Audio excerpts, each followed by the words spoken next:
أعوذ بالله من الشيطان الرجيم. بسم الله الرحمن الرحيم.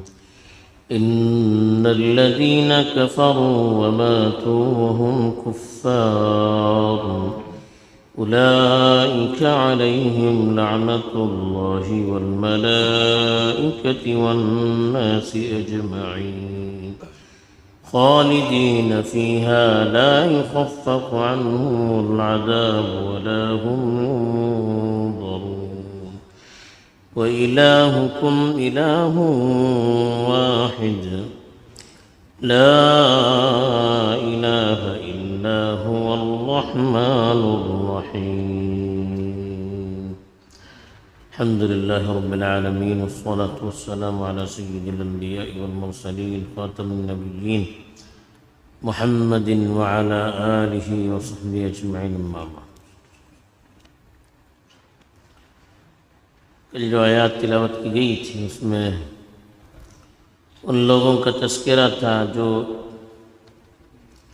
اللہ کی نشانیوں کو چھپاتے ہیں اور لوگوں تک اس کو پہنچانے کی کوشش نہیں کرتے ہیں. پھر بتایا تھا کہ جو لوگ توبہ کریں ان میں سے اور حق کو بیان کریں ان کی توبہ اللہ تعالیٰ قبول کرتے ہیں. اب جو آیات تلاوت کی گئی ہے اس میں ان لوگوں کا تذکرہ ہے جو حق کے معلوم ہونے کے باوجود حق کو چھپاتے ہیں اور اسی حالت میں وہ مر بھی جاتے ہیں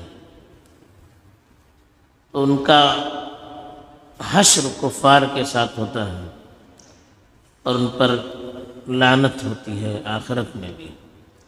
چنانچہ ارشاد ہے ان الذین کفروا، بے شک وہ لوگ جنہوں نے کفر کیا، وماتوا وہم کفار، اور کفر کی حالت میں وہ مر بھی گئے، اولئک، یہ وہ لوگ ہیں، علیہم لعنت اللہ والملائکۃ والناس اجمعین، ان پر اللہ کی، فرشتوں کی اور سارے انسانوں کی لعنت ہے.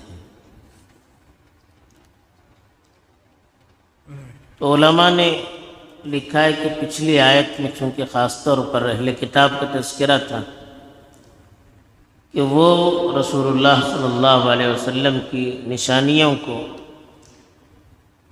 جو ان کی کتابوں میں تفصیل سے بیان کی گئی تھی اس کو چھپاتے تھے، لوگوں کے سامنے اس کو بیان نہیں کرتے تھے اور خود بھی ان پر ایمان لانے کا اظہار نہیں کرتے تھے، نہ دوسروں کو ایمان لانے کے لیے اس کو بیان کرنے کی کوشش کرتے تھے. تو ان لوگوں کے بارے میں کہا کہ اگر وہ اسی حالت میں مر گئے، حق کو چھپا کر، اس کو بیان کیے بغیر، اس کے قبول کرنے کا کھلم کھلا اظہار کیے بغیر اسی حالت میں وہ مر گئے تو کافر ہے. تو ان الذین کفروا، کہا کہ ان کو کافر کہا، وہ لوگ جنہوں نے کفر کیا، اس لیے کہ رسول اللہ صلی اللہ علیہ وسلم کی نشانیوں کے معلوم ہونے کے باوجود اس کو ظاہر نہ کرنا، اس پر ایمان نہ لانا، یہ تو کفر ہے. وماتوا وہم کفار، اور کفر ہی کی حالت میں ان کی موت ہو گئی، توبہ انہوں نے نہیں کیا. تو اولئک علیہم لعنت اللہ، تو ان پر اللہ کی اور فرشتوں کی اور سارے انسانوں کی لعنت، یعنی آخرت میں ان پر اللہ بھی لعنت کریں گے، فرشتے بھی لعنت کریں گے اور سارے لوگ بھی لعنت کریں گے. پھر کہا خالدین فیہا، ہمیشہ ہمیشہ اس میں رہیں گے. لا یخفف عنہم العذاب، ان کے عذاب میں تخفیف نہیں کی جائے گی، کمی نہیں کی جائے گی. خفف یخفف مانے کم کرنا، ہلکا کرنا. جہنم کے عذاب میں جب ڈالا جائے گا تو عذاب میں کچھ کمی نہیں آئے گی، چیخنے کی وجہ سے، چلانے کی وجہ سے، رونے کی وجہ سے سامنے والے کو ترس آ گیا اور کچھ عذاب میں ہلکا پن لانے کچھ عذاب میں کمی کی، ہلکاپن لے آئے، ایسا نہیں ہوگا۔ وَلَا هُمْ يُنظَرُونَ، اور ان کو نہ مہلت دی جائے گی، یعنی جہنم میں ڈالنے سے پہلے کوئی عذر بیان کرنے کی بھی ان کو مہلت نہیں دی جائے گی، اور ڈالنے کے بعد عذاب میں تخفیف نہیں ہوگی۔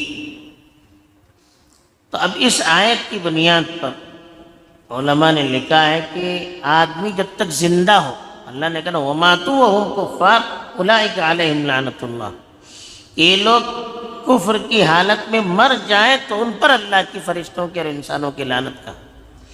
تو اس کی وجہ سے علماء نے لکھا ہے کہ اگر کافر زندہ ہے تو اس کا نام لے کر ہم اس کو لعنت نہیں کر سکتے، اس لیے کہ معلوم نہیں کب وہ ایمان لے آئے۔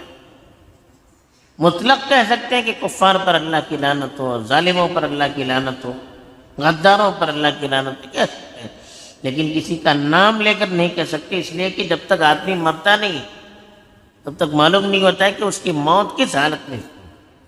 اور حدیث میں آتا ہے کہ جو کسی ایسے شخص پر لعنت کرے جو لعنت کا مستحق نہیں ہے تو لعنت اسی کی طرف لوٹ آتی ہے جس نے لعنت کی ہے، یعنی اس لعنت کی جو نحوست ہے، اس کا جو گناہ ہے، وہ اسی پر لوٹتا ہے جس نے اس لعنت کیا ہے۔